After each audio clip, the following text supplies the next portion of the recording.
What up, y'all? This your boy Ace here. Welcome to Afternoons Delight. So the post J era has begun, and Dante Torres is the latest Chicago PD member. And boy, oh boy, I'm loving his character already, man. I don't know about y'all. Let me know in the comment section how y'all view Torres' character. I might have to make a poll on Torres, man. Go into the community tab. I might make a character on him. How y'all feeling about him so far? I'm liking him so far, man. I think his character is very genuine. I love how street smart he is. He's very smart. That's the one thing that I've noticed about him. And he gives him a different dynamic, man. He gives him a different dynamic. He's a bit shy, but at the same time, he's getting results. I think he's getting respect from his colleagues as well as this journey is going on. I know he had J respect, from the output. But this was a great case overall. It was a case going back into his neighborhood and where he grew up at, and his mama was there. We got a chance to meet his mom.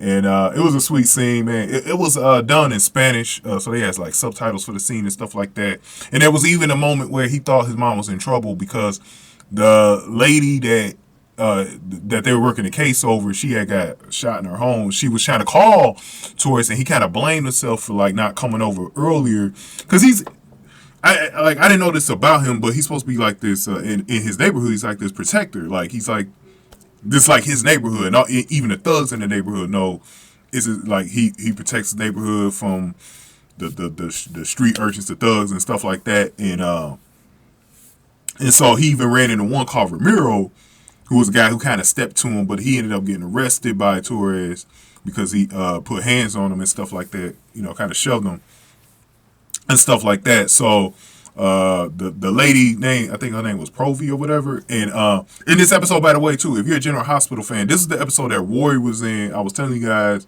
some of you GH fans, about Rory, the guy, Michael Cross, who was in this episode. He was the brother of the girl that he was kind of into, that Torres was into. Her name was Mia. Mia ended up getting beat up in this episode, and it was because of her brother. Now, her brother was the one who killed Provi, and he got a 20-year sentence for her murder. He was trying to escape because there were some guys that were going to come after him and stuff like that, and he really apologized for what he did. He didn't mean to do it when him and Voight and Torres was talking to him a little later. So I was liking that. I was liking all the dynamics to this. And then he talked to me at the end of the episode. She didn't want anything to do with him because she was pissed off about her brother's sentence. She didn't really feel like he protected her. And so she walked away. Her face was all bruised up and everything like that. And then I know that was already pissing Torres off as he was walking back. He saw like Ramiro with his boys, and they agreed they was going to have a fight. He took his badge off and everything, got the fight. And man, Torres, when I tell you Torres gave this boy the beats, he gave this boy the beats. He sent this boy to the gulags. This dude didn't get one lick off of Torres. Torres smacked this dude up, started punching him repeatedly on the ground. And I was happy, man, because that dude was talking so much trash in this episode. I was like, I hope Torres get a chance to put hands on you, man, because you ain't nothing but a talker, bro. And he proved it.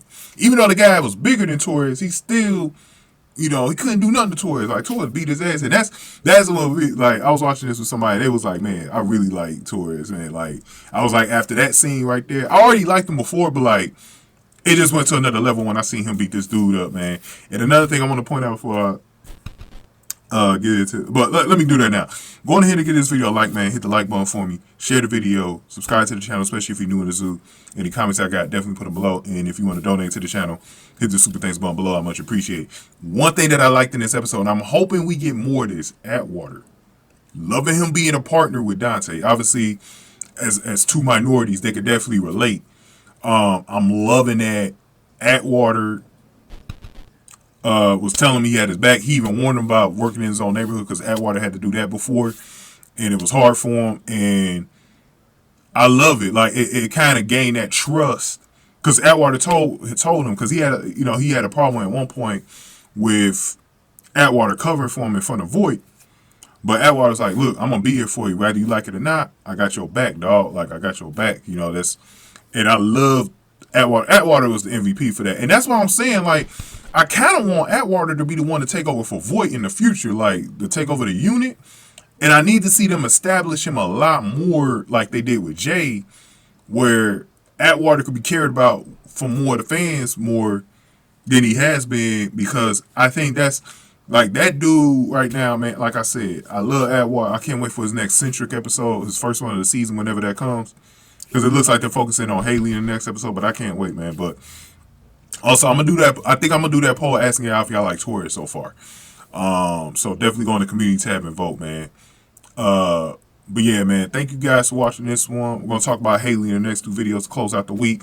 Thank y'all for watching this one. After News to Light.